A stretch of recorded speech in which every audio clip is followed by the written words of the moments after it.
Hello అండి, welcome to channel Teja kitchen. ఇప్పుడు చేయబోతున్న కూర గుడ్లు ములంకాడ ఎండి చేప. దీన్ని ఎలా తయారు చేసుకోవాలో చూద్దాం.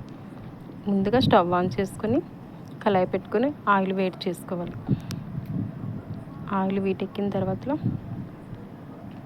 అందులో 1/2 టీ స్పూన్ పసుపు వేసుకోవాలి.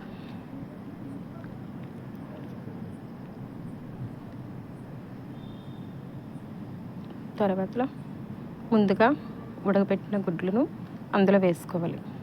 గుడ్లు పేలకుండా ఉండాలంటే 4 పక్కల ఘాటు పెట్టుకొని ఫ్రై చేసుకోవాలి. అవి బాగా బ్రౌన్ కలర్ వచ్చే వరకు ఫ్రై చేసుకోవాలి.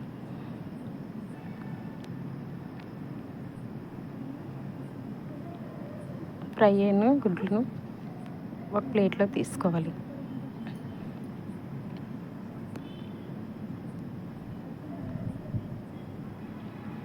ఇప్పుడు వేడి నీళ్ళతో కడిగి శుభ్రం చేసుకున్న ఎండి చేపలను కూడా ఆయిల్లో ఫ్రై చేసుకోవాలి.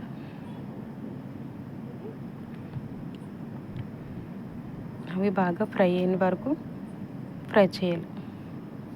ఫ్రై చేస్తుంటప్పుడు మంచి స్మెల్ కూడా వస్తుంది. అవి కూడా ఒక బ్రౌన్ కలర్ వచ్చే వరకు వేయించుకొని ఒక ప్లేట్లోకి తీసుకోవాలి.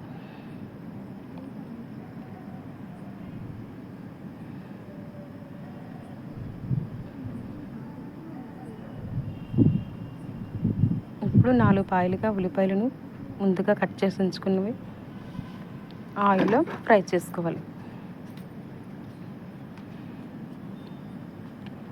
అవి బాగా ఫ్రై అయిన తర్వాత కొంచెం సాల్ట్ వేసుకోవాలి. సాల్ట్ స్కిప్ అయిపోయింది. ఉల్లిపాయలు వేగంగా వేగాలంటే సాల్ట్ వేసుకోవాలి ఉల్లిపాయల్లో. ఇప్పుడు కట్ చేసుకున్న 4 టమాటాలను కూడా అందులో వేసుకోవాలి.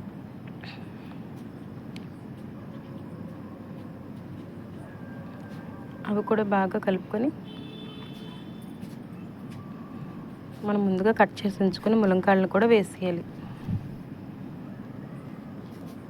మొత్తం అంతా కలుపుకొని ఒక 10 నిమిషాలు మూత పెట్టుకోవాలి. ములంకాడ టమాటీ దగ్గరగా మగ్గిన వరకు మూత పెట్టుకోవాలి. 10 నిమిషాల తర్వాత మూత తీసి ఒకసారి మళ్ళీ కలుపుకొని 2 స్పూన్లు కారం వేసుకోవాలి.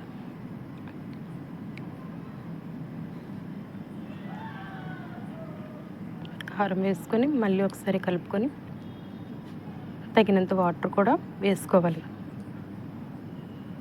వాటర్ వేసాక ముందుగా వేయించుకున్న ఎండి చేపలను గుడ్లు కూడా అందులో వేసేయాలి. వేసి బాగా కలుపుకొని ఇందులో సాల్ట్ సరిపోయిందో లేదో ఒకసారి మళ్ళీ చూసుకొని వేసుకోవచ్చు. ఇప్పుడు ఒక 10 నిమిషాలు మళ్ళీ మూత పెట్టుకొని దగ్గరగా ఉడికే వరకు ఉంచుకోవాలి. ఇప్పుడు దగ్గరికి అయ్యింది. ఇప్పుడు కూర రెడీ అయిపోయింది. ఇప్పుడు గుడ్లు ములంకాడ కూర రెడీ. ఇలాగే వేడివేడి అన్నంలో వేసుకొని తింటే చాలా చాలా బాగుంటుంది. అలాగే మా వీడియో కనుక మీకు నచ్చినట్టుగా అయితే లైక్ చేయండి, షేర్ చేయండి, సబ్స్క్రైబ్ చేయండి. Thank you.